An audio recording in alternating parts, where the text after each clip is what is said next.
The Big Voice, KWTN, 100.9 FM, Nebraska, the official radio station of the Winnebago Tribe.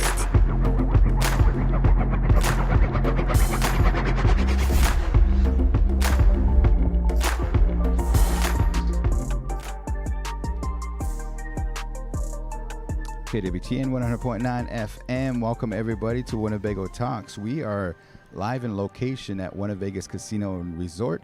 My name is Garan Coons, and I am here at WinneVegas, Iowa. Let's see here, Sloan, Iowa, with none other than, give us your introduction. Hello, everybody. Good day to all you beautiful people. My name is Bethani Redhorn, also known as DJ Bethany, and we are here at WinneVegas Casino Resort. Definitely. So why are we at WinneVegas? Because this is in April 30th, 1992, WinneVegas opened its doors to the masses for the very first time. Very historical. So this is the 32nd anniversary of WinneVegas, and a very we want to talk about some of the things that the impact that WinneVegas has had on us as individuals, as the tribe, and for a lot of people that are out there, and what it means to have WinneVegas in the community. So I am also joined in this live remote location, I can't say studio, with our WIN editor, known as Mr. MCBKC on KWTN. You can grab either or there, Brian, and give us your introduction. Good morning, everyone. I'm Brian Chamberlain, editor for the Winnebago Indian News, and on KWTN, I am MCBKC. Happy to be here at WinneVegas. Awesome. So we, before we get started, we're going to cover a lot of things. Of course, we get through some of the announcements through the week and everything too. Yeah. And we will also kind of announce that. We're going to go through kind of a timeline. Yes. MCBKC is going to give us a timeline of kind of how WinneVegas came about. Right. And then also we have some special guests that are going to be joining us here as well too. Yes, indeed. Throughout today's programming. We do want to start off today's program with our condolences and sympathy to the Smith family, to the Nunez family, Very much and so. our thoughts and our prayers are with them. Here in the past month here, we have lost some of our veterans. I know Teresa, she Yes. was laid to rest as well and stuff. So, one of the things that here at the Big Voice, our condolences, our sympathies, and then also for those that maybe, we wanted to also announce that we're in this together. Yes. And here we have Winnebago Comprehensive Healthcare System. We have the behavioral health, and at times, trying to process grieving and stuff, if you need to talk to somebody, they do have counselors. And Yes, then they do. we also want to make mention too, to make sure that you check on your relatives, from the youngest to the oldest, as sometimes they question some of the things that the Creator, we can't question him. But we want to kind of make that announcement that we send our condolences and our sympathies to the mourners out there. Yes. So with that being said, we want to get into today's programming, and we have kind of an update through Winnebago in the News. That's right. And we debuted for the very first time this last issue, which should be in the mailboxes and everything. Yeah, but came out Saturday. Yeah, and it was a really cool debut. Tell them about that. Yeah, we've been talking about it for quite some time, and so the debut happened in this last issue, which was technically published on Saturday. So like Garan said, it should be in your mailboxes, or it's definitely around town at all the locations, so you're able to pick it up. And it is a periodic section that we are calling Storytellers, and it is where tribal members of various sorts, of various backgrounds, it doesn't have to be any specific thing, but they are, in their own words, going to tell the stories of their lives, their experiences, and anything that they want to basically open up and share with the people. Yeah. Based on what they lived through. And again, and it's really important for me to say it this way, in their own words. We don't edit it very much. You know, we do clarity and that type of thing, but the words that you see, the words that you read are the exact words that were said by these individuals. I like it. I like it. And, you know, at times, grandmother or choka or something like that, Right. they have a way of telling you something. Yes, and that's the main reason we try to preserve that, is because our first person, Mrs. Ruby Ballinger of Winnebago, of course, she's very well known around the powwow circle, has danced since she was a little girl. She shared a lot of her history and a lot of her story. And to that point of what you were saying, we tried to preserve her actual words as much as possible in order to make sure we carried across the sentiment, we carried across the message. Awesome. Awesome. So if you have an opportunity, make sure you check it on out. In the locations, Yes, we indeed. do have some newsstands available down at the Blackhawk Center. We also have some at the major locations and whatnot. So make sure you check that on out, the Winnebago Indian News issue. And then the big announcement, too, was about, what is it, LB 1288. Yes, LB 1288 was signed into law by the governor of the state of Nebraska. And essentially what that is there has been a gap within the system where the Nebraska State Health Department system, or however you want to say it, Department of Health and Human Services, that is its actual title, did not recognize emergency protective custody orders that were issued by the tribal court judges. Now, of course, the Winnebago tribe is involved with this, but this is all tribal people. So our tribe, the Omahas, Poncas, Santees, etc., this is impacting and affecting them. And because the Winnebago tribe pushed this forward, advocated for it, lobbied, etc., it was signed into law a couple of weeks ago by the governor, and it is a long time coming. I do know that she currently serves as their general counsel, Danelle Smith, but even when she was CEO of 12 Pines Unity Hospital, you know, Winnebago Comprehensive Healthcare System, they've been pushing for that for quite some time. Awesome. Awesome. We'd like to kind of welcome in our very first special guest here, and go ahead and give us your introduction. Well, good morning, and first of all, I'd like to say happy birthday to WinnaVegas. Yes. What an Right. exciting time. Yeah, happy You know, I think that being in gaming myself, you know, and just meeting this milestone as far as Class 3 gaming or the casino, I Yes. just think it's a wonderful time for the tribe, Mm-hmm. you know, since we've been in the business for a long time. Yeah. I currently serve as the CEO of the Winnebago Gaming Development Corporation. Nice. And we are looking at some exciting things happening. Oh, cool. And we just recently went down and met down in Lincoln with the Department of Revenue. And we're just...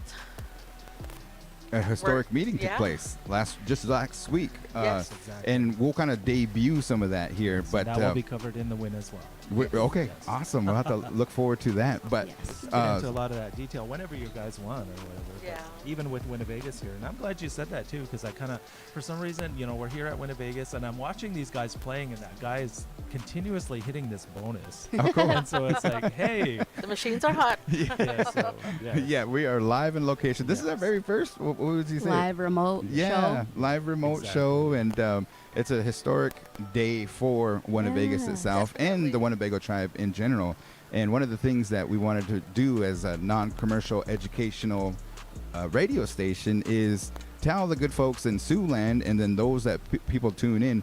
I was over in Iowa City powwow the other weekend, and a lot of people tune in to the Big Voice. Oh, nice. And As so they should. yeah, Yes. and it's really cool to see and stuff. So we kind of talk about different things throughout Winnebago, but some of the things that are happening, and Winnebago is definitely a mark in the national gaming as far as Indian Definitely. gaming. Yes, indeed. Yes, And they do some awesome stuff. So maybe paint us a picture. I think that's your mic there, Sharon.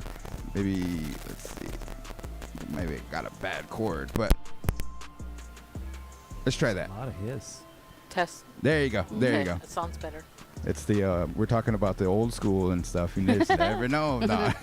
Yeah. But at one time, where we're sitting on the 360 lounge stage, and we're gonna Right. perform a show. No, I'm just playing. But it was just a pasture. Yes, and of course, as it transitioned through the entirety of WinnaVegas, this used to be the old bingo hall. Mm-hmm. And so, Oh, yeah, that's we right. are kind of sitting in the callers area where Yes. you know, the callers would call the numbers and Oh, etc. So, yes, because there was an expansion, Yes. and we'll talk about that. But let's go back here, guys. Okay. Let's take it back a little bit, and we do have some pictures of the Yeah. old school. And roll them out. We'll roll them out, some of those pictures and stuff. But take me back before 1992. Did you guys have a hand in it? Of course, 1992, I was only 10 years old. Right. How old were you, Bethany? I wasn't born yet. I was in my mom's eye. Just kidding. Yeah. So, but no, of course, the days before WinnaVegas, Winnebago was a very different place. You know, if especially 1991, because of the financial situation that the tribe was facing, etc. If you didn't work for the hospital, the Bureau of Indian Affairs, or the school, you probably didn't have a job. Yeah, hear how that goes? It's kind of Yeah, crazy. I'll try to. So, but anyway, and so when WinnaVegas came around, it was basically based upon kind of this national wave that was occurring, because Sharon will be able to tell you some of this story because she worked there. But in the early and mid 1980s, the classic game of bingo, especially in Indian country, was definitely taking hold. WinnaVegas started as Winnebago, and the Winnebago tribe was involved with that. But nationally, and all across Indian country, several tribes were involved in these high-stakes bingo operations. And what was happening is the states where they reside, or were basically among, were like, that's money that we can tax, and there were so many different issues, etc. And so that kind of blew up in that period. So in 1988, the U.S. Congress passed what is called the Indian Gaming Regulatory Act, and it was signed into law by President Reagan. So we're going back quite a number of years. And from that compromise, and that's a very important word, both the states and the tribes came forward into the modern day of Indian gaming that we see even growing here today. Yeah. And so WinnaVegas was born after Winnebago was closed for various reasons. And then again, like you said, in 1992, the Winnebago Tribal Council, in a split vote decision, I think a lot of people would be surprised to hear that. Yeah. It was not unanimous. It was actually a split vote. Decided to get into the realm of actual casino gaming, Yeah. and everything went forward from that point. Do you think it was split because just people didn't know about casinos and stuff? Yeah, mostly. I watched a show the other day, and it was about the kind of bringing up of Las Vegas, building Las Vegas. Oh, yeah. And it was mafia. Definitely back then, yeah. And so I could imagine, you know what I mean? People would be like, hey, that's going to bring, because we experienced that when they were doing Warhorse. Like, there was opponents of gaming saying that you're going to bring in, human trafficking, and you're going to have so many other things. Yeah. Right. The ills of it, and of course, all those types of things were definitely present as far as the rumor, but they never actually transpired into the reality. But like I was saying, the early days of this facility, just go back on the other side of the wall, that was a classic game of high stakes bingo, and Sharon worked there. Did you really? I did. Yeah, and it was kind of funny because even back then, they had a lot of like these weird games that were made to try to replicate like table games, because what they had Bingo-Let and What's Bingo Bingo-Let? 21. Bingo What is that? 21. It was like a roulette, and they had a table, and you would pull numbers like off of a bingo machine, Oh, and then okay. you would place them. So Yeah. whatever they bet, whatever you chose, then if you gotten a certain amount of those numbers, and then it paid. Wow. I was Yeah, actually like one of the roulette. dealers for that, Yeah. and so But again, just a weird Yeah. thing. And of course, it was all based on bingo because that was the only thing that was legal back then, etc. But the early days of Winnebago, and I think there was pictures that we also had in the Winnebago Indian News when we first started telling the story from that perspective. Those were shared by fellow tribal members, and then I know the main one was Kelly Snow. She had quite a few of them, and I Yeah. know other individuals do as well. But the Winnebago facility was essentially where the Winnebago tribe started. Awesome. I just love kind of hearing the history, painting the picture back in the days and everything too. Yeah. And I know that DJ Bethany here was actually a bingo caller, so she has Yes. history over here as well. And here's my very first experience at bingo and stuff. Is like Snoring? Fell asleep. but Just kidding. I was playing, and then all of a sudden everybody starts hitting the table with their bingo daubers, and I was like, what happened? Did I do something wrong? Or were something? they calling too slow? Yeah, or something. Yeah. Or it was like a game that didn't have any ends. It was like a postage And they had stamp. left it up too long. Yeah, Oh, and then yeah. like I was like, what happened and stuff. Like everybody was about to riot and stuff. I you know what I know, mean? But right? there's some serious bingo players, They man. are very temperamental. Did you ever mess up or anything like that? Or No. You No, I had learned- to make sure all the I's were dotted and Hear T's the were bonus? Oh, crossed. definitely. He's hitting the bonus again. Anyway, but yeah, Lucky definitely, I guy. know exactly what you're saying. I would. Sharon says temperamental. I'd use the word vicious. Yeah, I would agree. Yes. I mean, I've seen them They're too. very serious about Yes, bingo. And back in rabid. the day when the bingo hall was here, we were high stakes bingo. Yeah. So you were very serious about those jackpots I and bet. the different games. I think they used to give away cars. Didn't Yes. they? Like, Yeah. you Yeah. had an opportunity to win a car. Yeah. Yep. Cars, items. I know that they did furniture several times. I mean, there were so many different things, trips, vacation packages, etc. But it's still a decent hit. You know, people go to the casino and they go out gambling and do what they do. Like if you hit, 400 or 500, you're happy with it. But back in the 80s, that was a month changing event. It was. If you Wow. hit $500, and then of course the famous dollar amount, $11.99. Oh yeah. Yeah. That's where that came from. For those because that don't know, why do they do that? $11.99 is basically the dollar threshold before you have to file the tax, burden Yeah. with it on a W2G. And so $11.99 kind of became the main jackpot. Because if Okay. you did $1,200, you'd have to file the tax W2G and etc. So $11.99 Wow. is where that stuff came So from. 1990, and then our man behind the scenes here, Kevin Ebert, he's also been history out here at WinnaVegas, Yes. and so a Yeah. lot of people Exactly. came through here.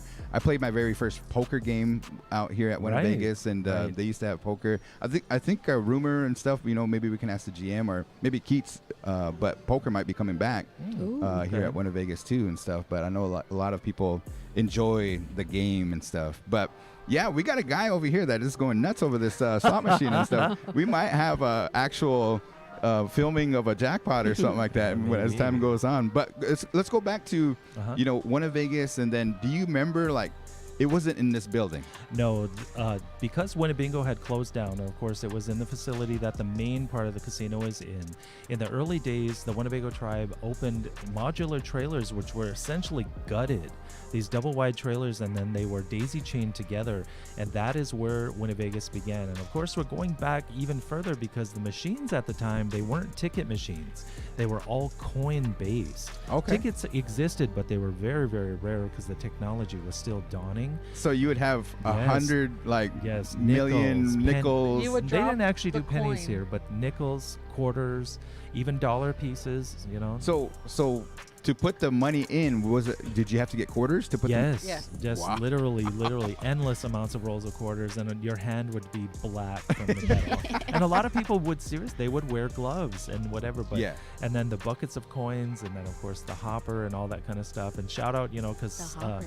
the chairman of our gaming commission, Damon Pear, also, I don't know if that's exactly where he began, but he definitely worked many, many years in our drop crew. And those were the guys responsible for going around the floor and taking the coin out of the machine so it could be counted, then rewrapped and, basically sold back to the players as they used it. Cool. So you worked at Winnebago, Winnebago, yes. and how was it? Like, who was the crew back in those days?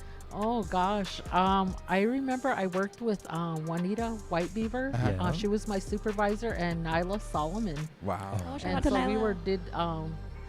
I was a cashier when I first started, and then I eventually evolved into which I would call the casino in the back, where they had those slot machines with the nines. There was like this, I don't know, what would you call it, like a It was an electronic tic-tac-toe looking version of screen. it. It was yeah. a very early video version of, Okay. of a game. Yeah. Okay. So- Okay. I Yeah. forgot about that. Yeah. Oh my gosh. And so you would put your money in, and you would hope your screen lit Yeah. up in the same number, but Yeah. it would pay out according to Yeah. like a tic-tac-toe type. Yeah, so there were nine, and of course the highest symbol was 9. Yeah. That's why she's saying the nines, because if you filled the screen with 9s, then of course that was a jackpot. I think you won 500 or something. I wonder if we can. I see one of the workers here, Yeah. table games manager. I don't know if she has permission to come up. We did get permission, and Yeah. they have to go through gaming commission and everything too. But Yeah. there's a picture of. I'm wondering if this is DJ All Girl Sharon Teed, Eye Redhorn over here in this Oh, picture. no. I don't think it is, because I No. do see, of course, Yeah. Scott Scooter Snake is up in Oh the yes, he was a corner. bingo caller. Yeah, Uh-huh. and the other individuals, I don't know. No. No, I don't. I think had that's very her. short hair, then I Yeah, had that Prince thing going on with the curls, and I used to pull it down. Okay. That's Oh, not, okay, That's she not had- her. No. Wow. It says you must have bingo on the number called or something. Well, of last course, number called. yeah, and so Yeah. many things in the game of bingo. Like we said, the rabid nature of the players, because monitors also came into play back then as well. Because everyone understood the bingo game that was played like in church basements, etc. Remember the old cardboard cards that had the little red plastic that you'd slide across, and you basically played just one card of bingo. Yeah. Yep. So as it evolved and then became the paper dauber version, then the monitors on the wall came up, because the caller would call the number, like 065, and everybody would be daubing 065. But the next pending number was always on the monitor. And then that in itself also became a game, because it was called monitor bingo. Because how many times, people would say, N35, and then somebody'd yell bingo, but the number they needed was on the monitor. And so, there's so many different, aspects of bingo. And that's, again, we could tell that story forever and stuff, but that's really where everything started. We got a comment here, and appreciate those that are commenting and share this because we're reminiscing here. Yes. But Jules LaRose said that he was there when it opened, waiting to serve champagne to the guests. Was there a line? Did you guys come up? Yes. Was there really? Yeah, Yes. back then. Because also there was a daily limit. Now, we're in Iowa, of course. The compact between the state and the Winnebago tribe determined that we had to basically abide by their rules. So you had a daily loss limit. There were these coupon books that every person that came in was given. And so there was, like these little coupons that you'd rip out, and then you'd give along with your cash in order to get chips or coins, etc. But in order to get in and in order to play, you had to have one of those. And like what you were saying, the line when WinnaVegas opened was just immense. Wow. A dirt parking lot in these daisy-chained, gutted-out, double-wide trailers. And I remember very specifically, because they took pictures, but I don't know if anyone still has them, but they did tell the story. All of the slot machines and the rows and rows and rows that they had, they were literally 3 people deep, waiting to Yes. get on one of the machines. Wow. It was a really Yeah. awesome Yes. sight to see. Yep. And at the same time, this quagmire, because, the machine would get so loaded it would have to be emptied, but you couldn't get the cart through in order to empty it. It was really, really this kind of crazy scenario and crazy situation. But the early days of WinnaVegas and the trailers, it was, I'm going to say it this way, guys, it was buck wild. It was, 24/7 all the way through. Kelly Snow, who's out here in the audience right now, she was one of those individuals. She started as a pit boss. We also, I think we had one of those pictures where she's sitting Yes. box on the craps table. And so she was one of the original employees. Jules, there were so many other Winnebago tribal members. Many of them, unfortunately, have passed on as well. I remember Mamie Redhorn, Yes. Mamie Brownrigg.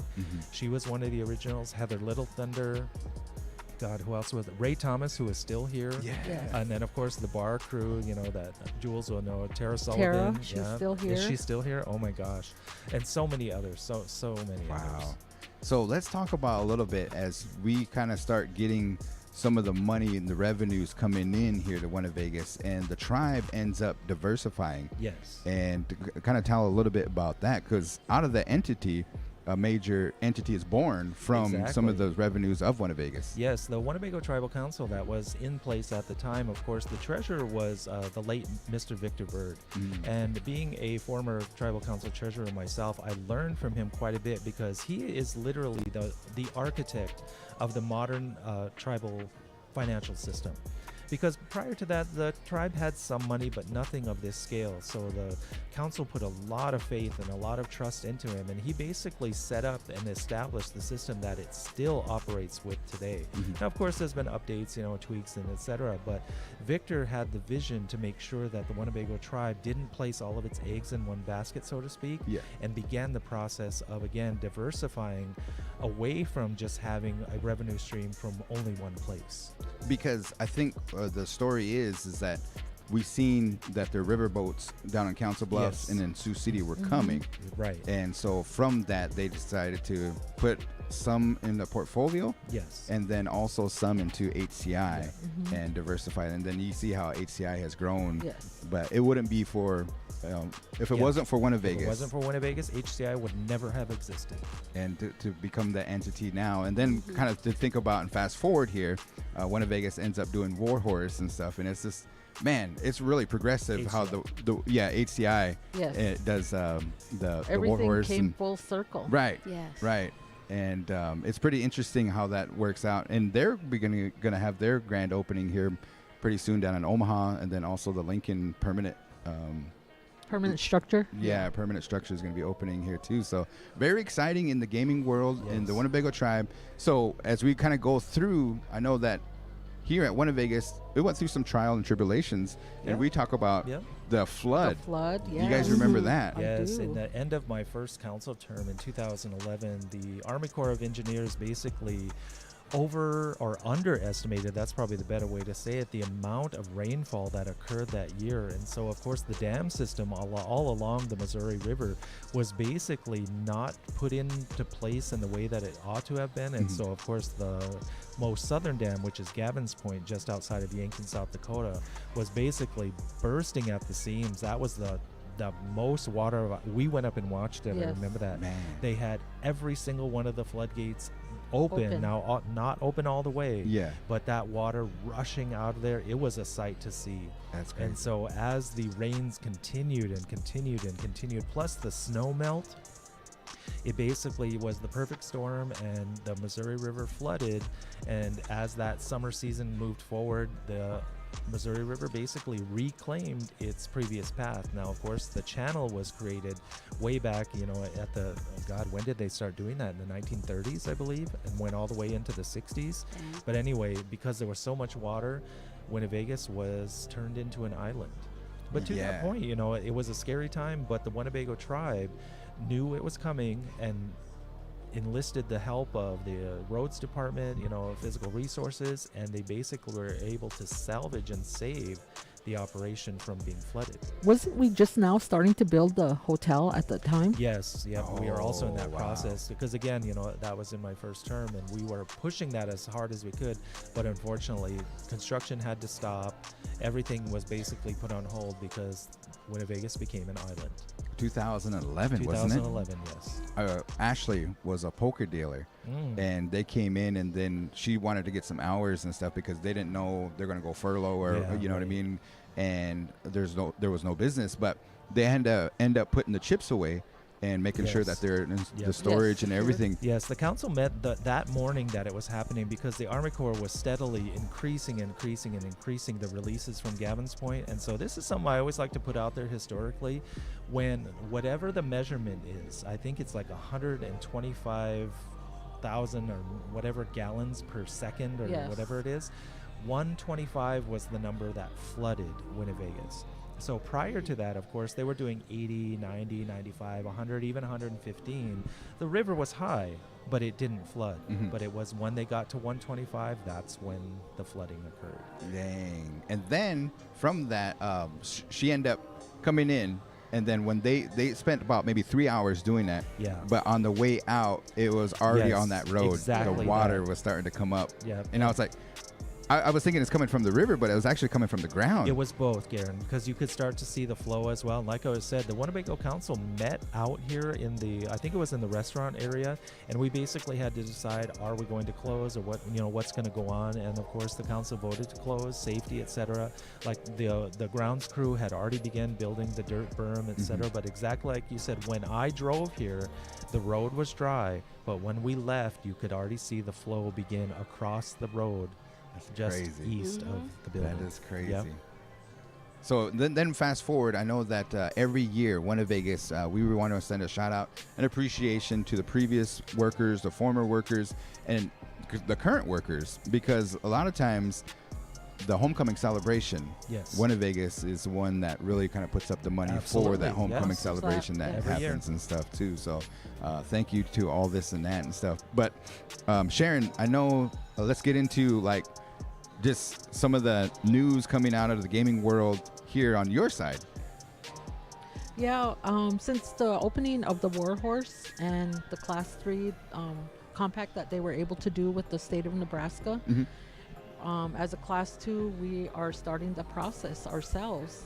And we had our first meeting in Lincoln, and we're hoping for good things and something happening soon. So we are gearing up and getting ready to move toward Class 3 at the Iron Horse and the Native Star Casino. Yes. And if you don't know what the difference between Class 1, Class 2, and Class 3, Right. the Winnebago on the News has you covered, because Brian ended up doing like an introduction to that. And I didn't know Class 1 was like traditional, Yes. like hand game gambling and stuff, you know what I mean? And then Class 2 is essentially, Bingo. yeah, bingo, and the card kind of plays out on your screen. Yes. And then Class 3 is like what you see out here, Yes. table games, things like that too. Slot So machines, Yeah, live that's it. games. Yeah, and to step back a little bit, of course, well, like we were talking about, when Winnebago closed, and then, of course, the Indian Gaming Regulatory Act was passed in 1988, the state of Iowa at the time was flirting with riverboat gaming. Now, they were trying to do these excursion boats that would basically go out, literally float on the river, and float up and down, and that type of thing, and they brought gambling in. So that's really what opened the door for the state of Iowa. And because of that, and then again, the Indian Gaming Regulatory Act being in place, the Winnebago tribe had the right to basically call the state of Iowa to the table and create the compact, which was the agreement between the state and the tribe. kind of like what they call negotiations. Yes, exactly, and that occurred and then happened, and then the doors opened, in 1993 or 1992, excuse me. And so the same thing now has happened in Nebraska, and that's what Sharon was describing, because for the longest time, the Nebraska state constitution literally outlawed gaming. It wasn't just that it wasn't allowed or there was some kind of language difference. The language was actually outlawing and banning gambling. Wow. So the state of Nebraska and its voters were asked a question in 2020, and shall gaming be allowed? And the voters, if I remember right, it was like a 70-30 margin, said yes, we want it, because it had been in Iowa for over 20 years prior. I remember Yes. that because it was it got a higher voting percentage than abolish slavery. Yes, it did. Oh my God, yeah, so many craziness in that. But yeah, so from that point, the Winnebago tribe, of course, HCI was involved in the warhorse effort, etc. But the process had to play itself out a little. The state of Nebraska had to basically get its feet under it, because it had really no experience in casino gambling. They had horse racing, etc., but it's not the same. And so then, after a period of time went by, the Winnebago tribe, Chairwoman Kitcheon, sent a letter notifying the governor that the Winnebago tribe wanted to start negotiations, and then from that point, the governor appointed a committee, and then the committee met with the Winnebago representatives down in Lincoln, and that's what Sharon was alluding to. And that's just current. I mean, this is Yes. late breaking news and stuff. Exactly. So what that means in the future is like Native Star and Iron Horse could potentially be Class 3. Yes. Yes, definitely. Awesome. And are we looking like 5-10 years out, or No, was this will happen within the year. Awesome. Within the year. that is exciting, And let's talk about like Native Star and Iron Horse. And I know, Brian, you have history there too. Yes. But the model for that too is to provide a kind of a means for your family. Yeah, the background, excuse me, Sharon T. I know there's a lot of stuff here, and she's the one that's working in it today, but the history part of it, in Class 2, as far as the state of Nebraska is concerned, you'll remember many years back, approximately 2003, 2004, the Santee Sioux Nation basically sued, or was sued by the state of Nebraska. I don't remember who sued who, but essentially ended up in court. Yeah. And it went all the way to the district court, and the district court found that the Santees were legally operating according to their sovereign right. Okay. The U.S. Supreme Court refused to take the next case, which basically means that the district court decision will prevail. Yeah. And so from that point, of course, the Santees opened Ohia, which is still open, and they're still continuing to do what they do. But the Winnebago tribe decided to get involved with it as well for one of two reasons. Also, what was happening concurrently at the same time, the Yankton Sioux tribe in South Dakota literally lost half of their reservation because a judge said that half of that reservation had quote unquote lost its Indian character. And because the western side of our reservation, there's not a lot of tribal members who lived there at the time, and there wasn't a lot of tribal activity, etc. The leadership said we need to make sure we safeguard our lands and we don't let that happen to us in some kind of way. So you're talking about Western Emerson. Yes, so western side of the West Winnebago. Yeah, Nah. yes, Reservation. western of the reservation. And so from that point as well, the Iron Horse was started as an operation. The HCI opened a Pony Express facility out there. There was a fuel mixing station in order to try to provide, basically Indian activity, tribal activity, in order to help prevent the loss of some jobs and opportunities to tribal members. Nice. And then also too, the one entity, and I got a chance. I don't know if you got to play over there, but it was, what is it called? Res Bingo, or what was it? Oh, Resline Bingo. That's yeah. right, man. That was in that little kind of building and The stuff. original facility, yes. Yeah, the original facility. And the reason why it was called that, and shout out to Rod Snow, because he actually came up with the name. Did he? Yeah, well, because, the staff was working, so, we got to give it a name, and we're throwing stuff out there, and somebody, because Iron Horse was, we can't call it that. We need something different. And then, if you don't know this, the north wall of the old building is literally the res line. So if you Is it really? Yes, if it's mapped out, etc., that is the north border of the res line as it crosses east to west. And so Rod said, "Well, what about res line?" And it was like, ding! Yes, the light went on. The bell sounded, and so Rod Snow named res line bingo. Nice. That is awesome. We're just talking about history. If you're just joining us here on Winnebago Talks, 32nd anniversary at WinnaVegas Casino. We're doing a live remote. Shout out to Kevin back there. Keats is over there. Everybody. And then here, too, is the era of a new GM. And Tom Tisdale is the new GM. If you folks haven't met him, Winnebago Tribal members, he's usually here and doing a wonderful job. He helped us with the last Bear Moon, and that's part of the history. So I'll kind of pose this question to you. Back in the days, I didn't understand it, but WinnaVegas kind of impacted my life, and I'm sure it probably impacted your life in a positive way. But I remember that we had an opportunity to go to a Timberwolves game. They rented out a bus, and I never been to an NBA game myself, just a little res boy and stuff. We left at like 6 o'clock in the morning, went to the Mall of America. I think Lightfoot was performing. It was like Native American Heritage Night or something. Okay. But I know that WinnaVegas was a main sponsor to do that, and it's something that I always remember. They wanted to reward the good kids, that had a high GPA and all this and that and stuff. So I was selected to go, man, and I still remember it to this day. The people that were on the bus, we have a good time. First time seeing Kevin Garnett, Stephen Marbury was playing at that time, see, and just how it impacts and stuff. And then I know that the council made the decision to kind of do like what they call per cap, and then also put in for the minor trust. Yes. And so when you graduate or when you turn 18 or of age, there's a little kind of, how do you say it, kind of a boost to getting your life started after high school.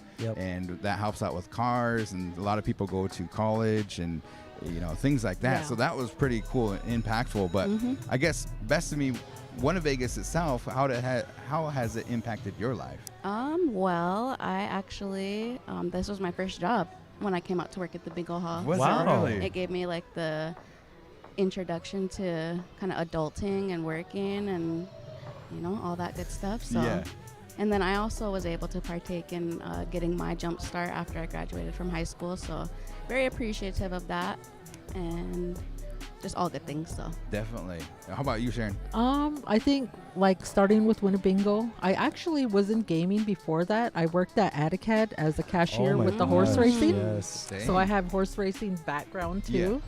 And I think that when I came to WinnaVegas, I came in, I was going to be a hostess at the restaurant, but I ended up in management. And I think for me to grow as a manager in our own facility was one of the most awesome things that I could have been through. I learned a lot. Yes. When you work at a casino, you get so much experience all packed into the time that you're there, because everything's happening. I feel like I had a lot of skills from here, and that's even kind of overflowed into what I'm doing right now. And lifelong friends, the Yeah. friends that you Definitely. guys worked with and stuff, I remember. But we do have some comments here. I don't know if you can read those and stuff. We want to kind of pay homage and recognition to those that kind of did the groundwork as we get to Brian's. What has WinnaVegas mean and kind of impacted your life? Indian gaming was meant to do a lot of different things, and the Winnebago tribe certainly took part in some of the more important aspects of it, and that was to change the lives of the tribal members. Now, of course, people focus on the operation itself. It is a gambling facility. You come out here to gamble and play and have fun, and it's a source of entertainment. But the revenues that are created off of it is really designed to change the lives of tribal people, and Winnebago and myself are certainly no different, and we are very much a part of that. Because like I was saying earlier, Winnebago in 1991, after Winnebago closed and just prior to the opening of WinnaVegas, was a very different place than what you see today. The financial, I guess, landscape was so barren and destitute. Yeah. People literally had to, leave and move away, not just to have a place to live, but to have a place to work. And so WinnaVegas definitely changed that for all of us. I was not an original employee simply because I was right on the cusp of the age. Okay. And so the early days, I was like, you're not old enough yet. And I was like, but I did start, in January of 1993. And so I was capable of taking part from that point forward. So I did have some trailer experience, but again, it was really about changing the life of the individual tribal members, and especially those that wanted to work and take part, because it can't be said enough, when you work in the casino industry, when you work in this environment, yes, you learn a lot, not just from the customer experience, but also how to deal with scenarios, how to deal with emergencies, how to basically get through scenarios where there is not a path. And I've carried that skill set through me all the way in everything that I've done.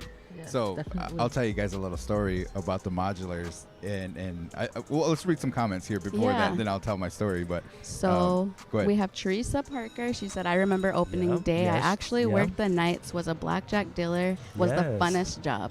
Yes. Blackjack, yeah. Yep. Yep. So then we also had Jerome, and he said the trailers were, where'd it go? The trailers were custom built because the floors were 1.5 inches thick to accommodate the change carts. Oh, Yeah, that's what we were saying. The heft of the coin. yeah. That, and Damon, ask him about it. He'll probably say, "Oh, my back still hurts."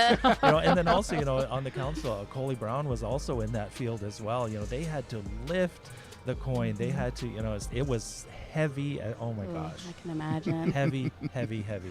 Shout out to Q. He said great history. Then we have Jerome also said Vincent Bass Sr. and Anthony Earth set the groundwork with Iowa and NIGA to open WinnaVegas. Nice. Delmar Free was the tribal council treasurer when the trailers opened. Kuno took over and raised that bar for us. Nice. Yeah, it's good to hear those guys, Yeah. in the groundwork that they had on it. But talking about the trailers, so when we were in 6th grade, our class was naughty. We were pretty naughty and stuff, you know what I mean? And it was the day of like the rise of Dr. Dre and the rap music. So we had a whole bunch of wannabe gangsters and all that stuff. But God. I remember Kathy Campbell. And we called her Miss Prue back then, Mrs. Prue. But she remembers us like being handcuffed, and she got us the next day. The next year. I mean, 7th grade.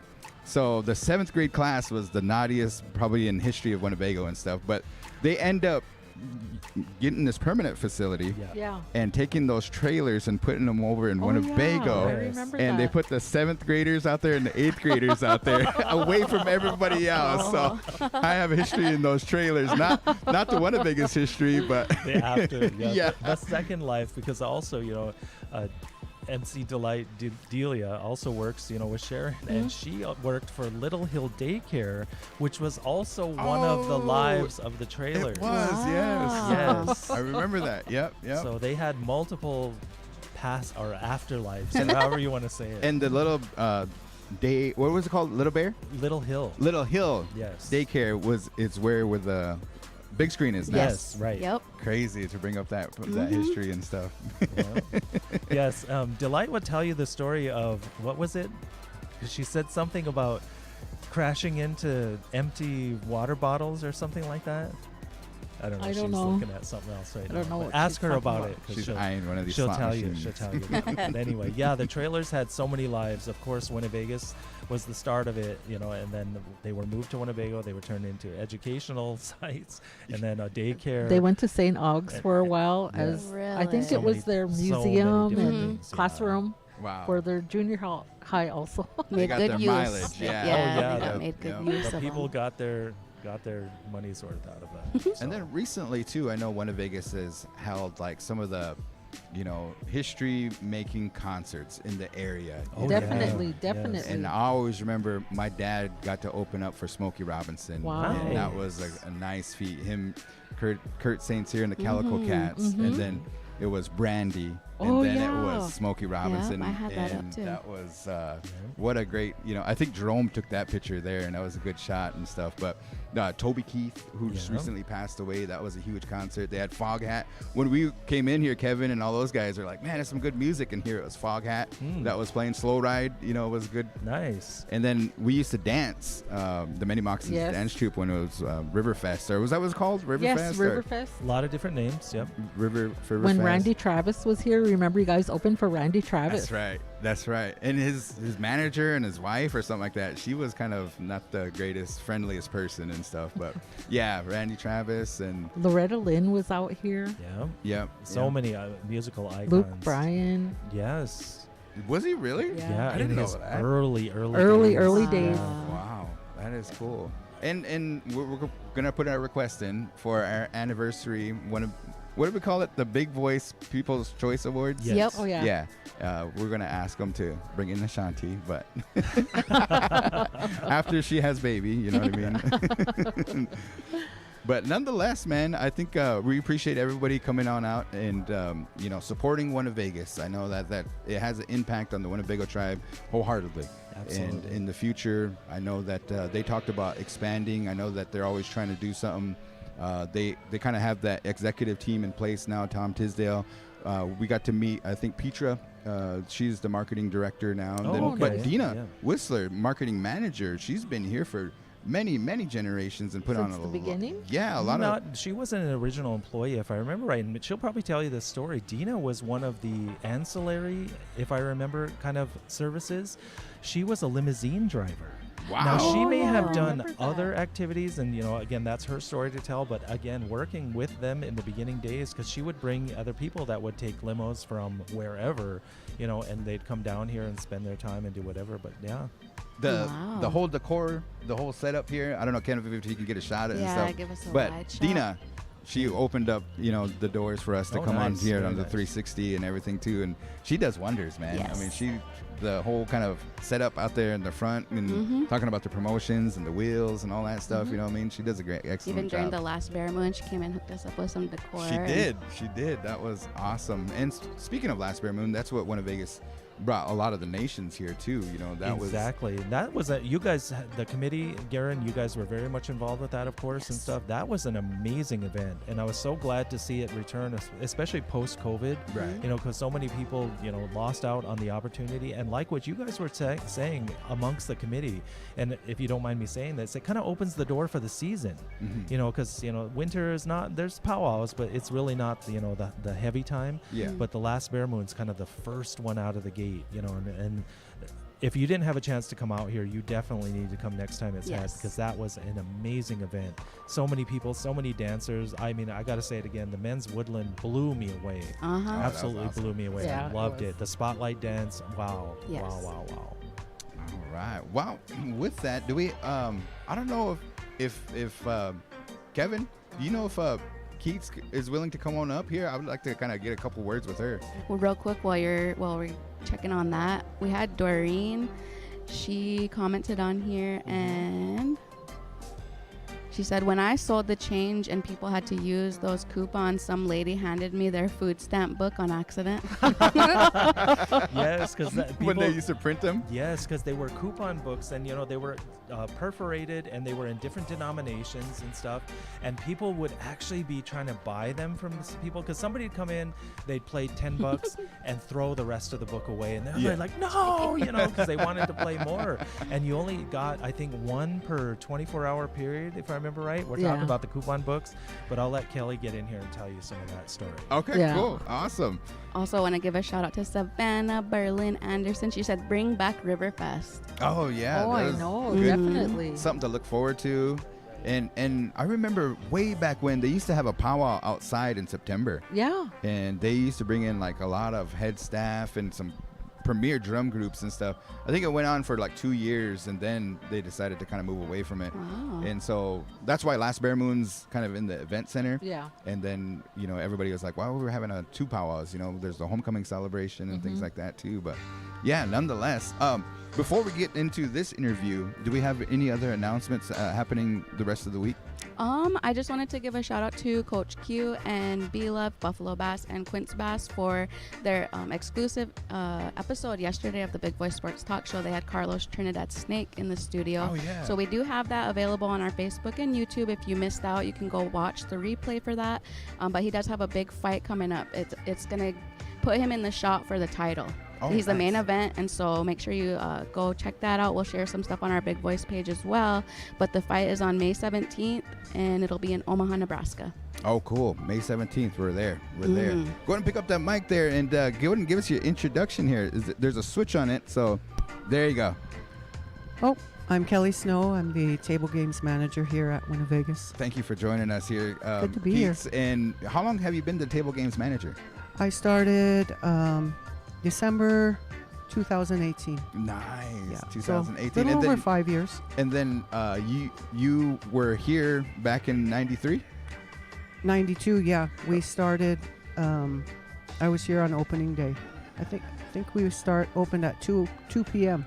Was it at 2 o'clock? Yeah. Really? 2 p.m. and Wow. everyone come. It was really hot. It was April, and but it was a really hot April day. I remember that. Dang. And I've been here off and on. We counted it up. It's about 17 years off and on. Wow. So I worked here 5 years, go work for the tribe, come back. So, but a lot of people still here. You guys, I heard you guys mention Tara Sullivan, still out there Is she? Yeah. running the show. Yes. Yeah. Nice. Yeah. Who else did you kind of make mention back in those days? Ray Thomas, he came with the building. One of our old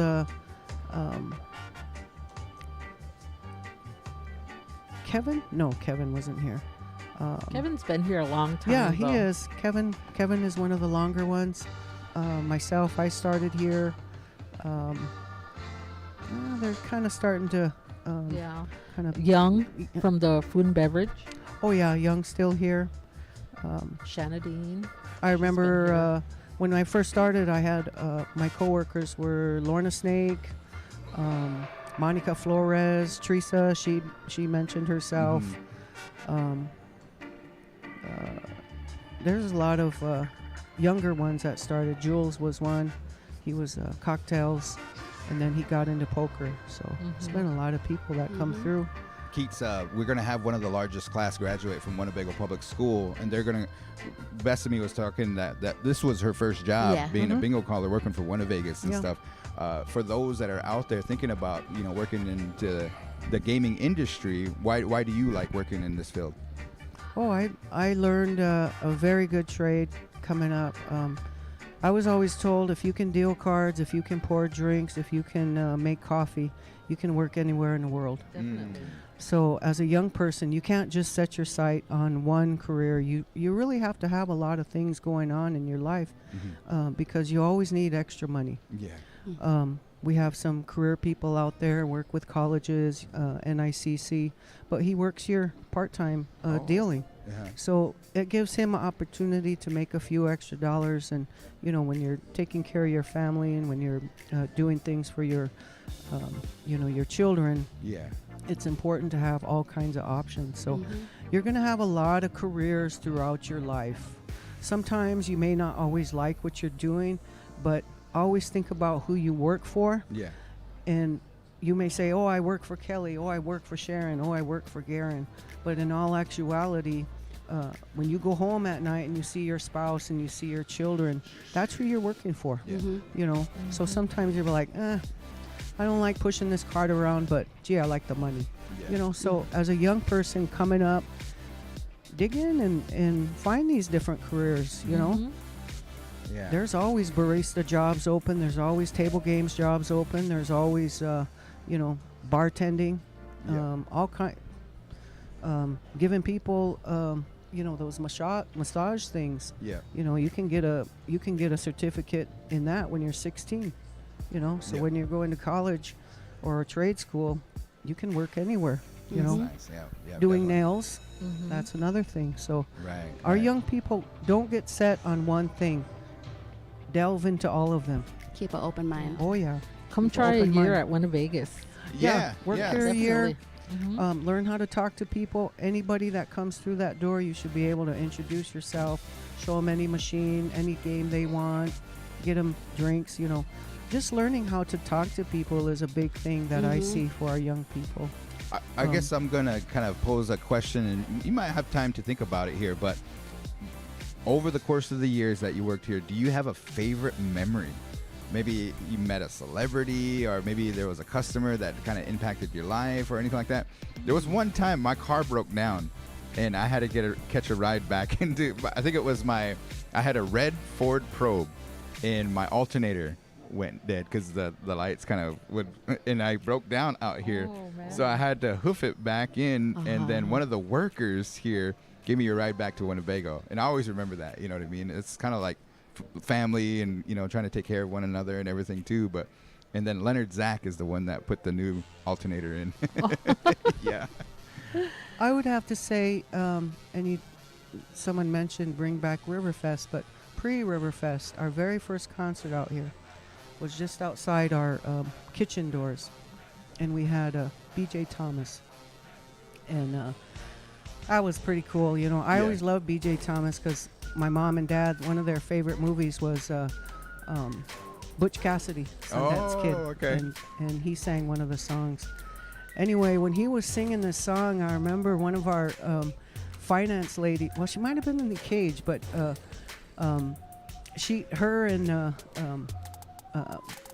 I can't remember who she was dancing with, but man, they look so cool. Yeah. Blackhawk, Agnes. Oh, yeah. And Agnes and, you know, I think one of the other managers, but they were back there like really dancing, and it looked really cool. And it was the first concert we ever had. It was an outdoor concert, and that just kind of set the stage for all the other concerts that came. Wow. I actually think this is just my opinion. Growing up in Siouxland is I honestly don't think whoever thought about renovating the Orpheum, I don't think they would have done it if they didn't see some of the acts that WinnaVegas brought. And they seen that Siouxland, we can bring these acts in. So I think it really kind of was I think it showed Siouxland and investors that, wow, I think if we renovate this thing, I think it'll work. Yeah. Because we had a lot of good acts here, but that's kind of the first one I always think about. I always love that image, and you know, Agnes, she was kind of a mentor to me, and you know, just everything that she did throughout the years. I always loved that part. I was like, remember you when you were dancing? But they said she was you know, always beautiful, and just like seeing her, I used to love to dance. So that was one of the first really cool memories about this place. But there's just so many. Could write a book. Definitely. Yeah. Go ahead. So I better not. We have a comment here. It says, ask Sharon Redhorn Chamberlain about their crab leg order and their beer order for the concerts. Oh my God. Ooh, Thousands and thousands. 10,000 I think was our order for the crab legs. And we would go through that, and then our beer order would be, I think, like 44 cases of beer. And that would maybe be to get us just through the one night. And kegs.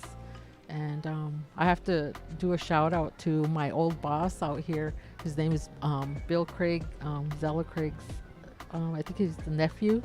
And so he was the new manager for the food and beverage. And so we were back here in the bingo hall, and we needed a keg tap. So we used to jump in there and bartend right along with the bartenders to try to get all the drinks out. I need that keg tapped. And he said, oh, yeah, I got it. So he ran over and he went over. He didn't know how to tap a keg. So beer went flying all over everyone. And I was like, oh, my God, you are not from the res. We all know how to tap a keg. No. But there were just so many good times. I think Neil McCoy was here that time. Oh, But yeah. Yep. And I think they had like one time, I think it was maybe last year, but the shirts, you know, we were looking for the oldest WinnaVegas shirts and stuff. Yeah. And they used to come out with some good printed shirts and whatever it may be. As far as the promotions are really kind of theme orientated and stuff, spin to win or whatever it may be and stuff. So I know that there's a lot of people that have a shirt. And I want to say there was one from like 95 that somebody brought. Wow. Yeah, it was a turquoise one. I think the oldest shirts I've seen is probably Patty. Yeah. Patty DeCora, she always wears some of those old ones. Does She she? says she has them put away. Don and Vicky, they always used to bust some good ones out. Oh, too. I love those ones that had the XXL on them. Remember when they came out with those? Oh yeah, I remember Oh, that. yeah, that was kind of property of. Yeah. thing. Yeah. Those are were cool. awesome.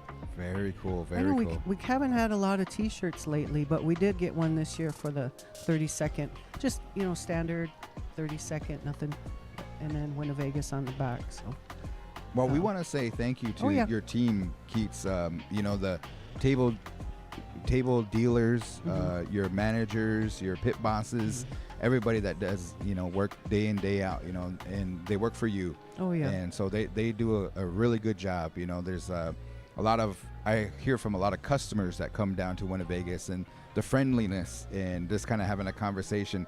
When I pass by your dealers, they always say, hey, you know what I mean? None of them seem like they don't want to be there. They kind of want to interact and have a good time, and they're even like kind of rooting for you to win, like at blackjack and everything too. So you do an excellent job, and really appreciate that, and the whole team that works out here, for WinnaVegas and stuff, and everything that you send on over to the tribe. And that's why we're here today, is to try to highlight some of the impact that the tribe and WinnaVegas had, you know what I mean, and work hand in hand. So I want to say thank you. And is there any shout outs before? I think we're going to go Real ahead. quick, we do have a question. It says, ask Kelly about the night we moved. Oh, what? When we moved from the old trailers over here? I'm thinking so. It's Oh. not specific. It just says when we moved, about the night when we moved. I actually don't remember. Sorry. The night we Yeah, moved, huh? we moved. It probably Yeah. was very hectic. I bet. Yeah, Yeah. it bet. was.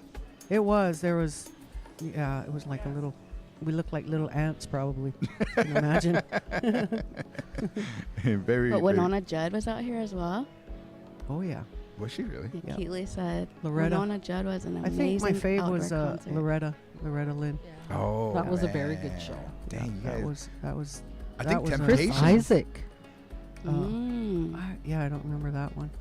And then how about Elvis? Did you guys ever have, Oh. Elvis impersonators and stuff? Yes. Yeah. Who was Dave, the best one? Dave Sheridan.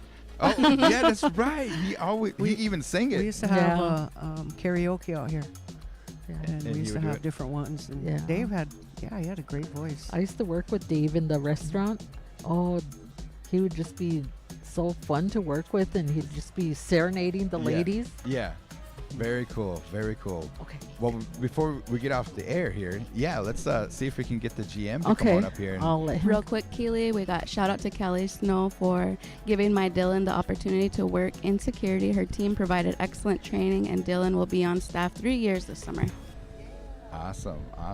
We love Dylan. Ramona said it was snow blowing cold the night we moved. Oh, okay. Yeah, very, very interesting. Thanks, Keats. Yes. Appreciate it. And we're here at the I know. it's 32nd anniversary. The doors would open at 2:00 on 32 years ago. Awesome. Yes. And you weren't here. I was in my mom's eye. I was 10. But many, many years for WinnaVegas in the Yes. future. Mhm, And Definitely. I was here when the 30th happened, and they had cupcakes and kind Yep. of a good celebration during that time. I think it was Nice kind of refreshments. just coming around out of the pandemic Yes, and stuff, yep. and to navigate that was pretty interesting as well and stuff too. So we are joined. If you guys have never met, go ahead and Tom, put the headphones on, and then if you have an opportunity, there's your microphone, Tom. But this is the general manager, and it's good to see you. We appreciate you having us here today and stuff. But we just wanted to ask a couple questions of Tom before we get off the air here. Is how's it going? Things are going really well. We had a really exciting Earth Day celebration on Saturday. All of the leaders here at WinnaVegas volunteered their time. Nice. And we replaced all of the flower beds at the front of the building. Lovely. So it was our way of giving back to Mother Earth. Yeah. And improving the appearance of the business. And it's just our first step in really renewing our respect and reverence for the lands Yeah. that we have the opportunity to operate Hornet WinnaVegas. And we have a whole year planned of different exercises to continue to improve the exterior appearance of the facility and Nice. respect for the land.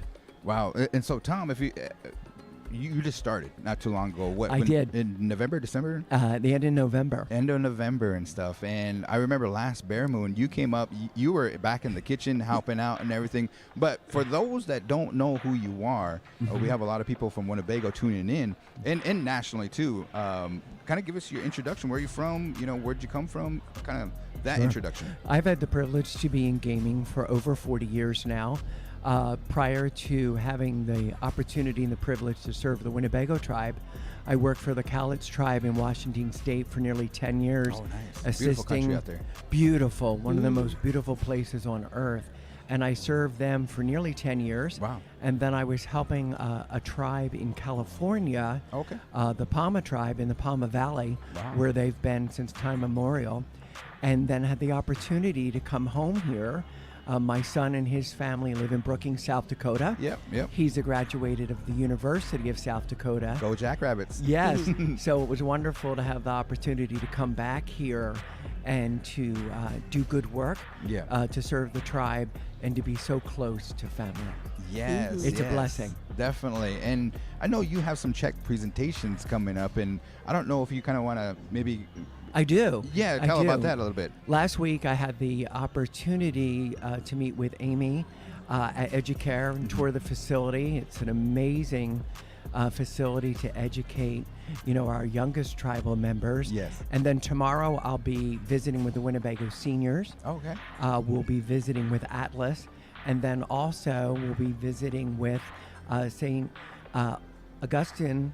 Mission tomorrow. St. Yeah. Augustine's mission tomorrow. Yeah. Oh, nice. Yeah. Here's a question that I want to pose to you is that I know that we have young people graduating. We have college graduates coming up and stuff. If they wanted to be a GM, what advice would you give them? I think it's, from my experience and the path that I walked in the business, it's the opportunity to begin working in the business after college and then experience as many positions as possible. I think if you move forward in your career step by step, understanding both the front of house as well as the heart of house operations, you can ultimately be successful in leading a property overall. And certainly, most importantly, you have to love people. Okay. Because at the end of the day, we work together as people to serve people to ensure the business is successful. Nice. Now let's talk about a little bit of the future plans for. You got a couple months under your belt, and I I'm do. sure you're coming in with some plans and stuff. Is there anything that you could tell the good folks that some future plans for Absolutely.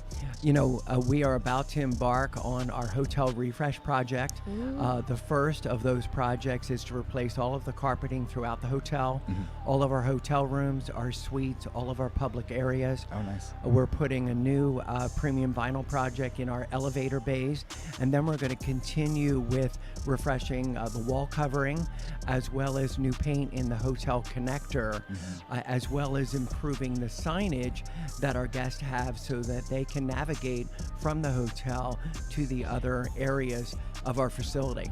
Awesome. And then, as always, I think you guys offer dining options. We do. And beginning in June, we have a new buffet on Saturday entitled Saturday Supper. It'll be from 3 p.m. to 9 p.m. every Saturday here at WinnaVegas. And it's a wonderful opportunity when you have more time to bring your family and your friends and come out and visit with us here at WinnaVegas. Very nice. Well, thank you, Tom, for everything that you do. We just wanted to kind of catch up on some of the things. And the whole reason for this show is the impact that the WinnaVegas had on Winnebago tribe and the impact that it had on my life and Bethany's life. And, Sharon was up here. She's the CEO of the Winnebago Gaming Development Corporation over there on the other side. They have some wonderful news that they're going to try to pursue Class 3 here momentarily. That's exciting. And just a lot of good things happening in the, for the Winnebago tribe. And shout out to the Winnebago Tribal Council. I know that you get an opportunity to go over there for the Treasurer's Report and report on some of the good things that you guys are doing over here too. So keep up the good work. Thank you. And the Tribal Council, the guidance they've extended me in the time that I've had the opportunity to serve the tribe has been invaluable. Yeah. Is there any shout outs and stuff? I think we're done here, and we'll get into our shout out portion and stuff like that. You want to start it? Is there any shout outs or? Yes, I want to give a shout out to my longtime friend. They say that whenever a friendship lasts longer than 7 years, they're basically family. Okay. Or it'll last a lifetime. Yeah. So I want to give a shout out to my DJ that is my favorite co-host with the most, Mac Attack. Mackie and my two cousins, Kel and Kelsey, and Geraldine Bear. We went out to go see Nicki Minaj this weekend, and I was kind of the babysitter, and I just had a really awesome time, and I just wanted to give them a shout out because. All right, Tom. So when are we gonna get Nicki Minaj over here? You gotta let me know. That's a good shout out. I just want to send a shout out to Ashley Coons. It was yesterday was her birthday, and many Ashley. more. She had a good time. We took her out to Famous Dave's and appreciate the family that surrounded her with love. Tom, you got? I have a shout out for you. Saturday, as part of our Earth Day celebration, as we were working here on the grounds, we invited out our tribal members that own food trucks, and Stackin' Bread was here and provided some wonderful meals to all of the hardworking leaders here from WinnaVegas as they were doing their work outdoors on Saturday. So cool. Great job by Stackin' Bread. They had the whole family working the truck, and they did a great job. Very nice, Awesome. very nice. So with that, I think we have a couple more announcements, and then we're done. As far as, like, I know that Tyler couldn't make it over. We just had an issue come out, so she's busy getting that out and the postage and everything too. So shout out to our crew back at home. Thank you to Kevin, our man behind the camera back there, multimedia coordinator, doing an excellent job. And then with that, MCBKC, the WIN editor, Brian Chamberlain, thank him for all the knowledge and doing that, and Sharon for coming on over and breaking that news of the Class 3 and stuff too. Exciting things. We appreciate it. Tomorrow we'll have the big hour. Thursday, All Request Live, DJ Bethany. Friday we have Friday Night Hot Mix and Midnight Love. And throughout the weekend and stuff. So Thursday, Educare is having that event for the National Education Learning Network conference and stuff. So if you have an opportunity, come out there and say hello to the visitors that will be coming into Winnebago, doing an excellent job. But with that, once again, we hope that everybody has a good day, and we'll be back for the 33rd anniversary too, when that takes place on April 30th. Wait, can I ask Tom a question real quick? Yeah. Tom, what did the rabbit say to the lion at the roulette table? Good luck. I'm glad you're not a cheetah. Joke of the day. There I like it. You folks have a good day. Winnebago Talks. Big voice, KWTN 100.9 FM.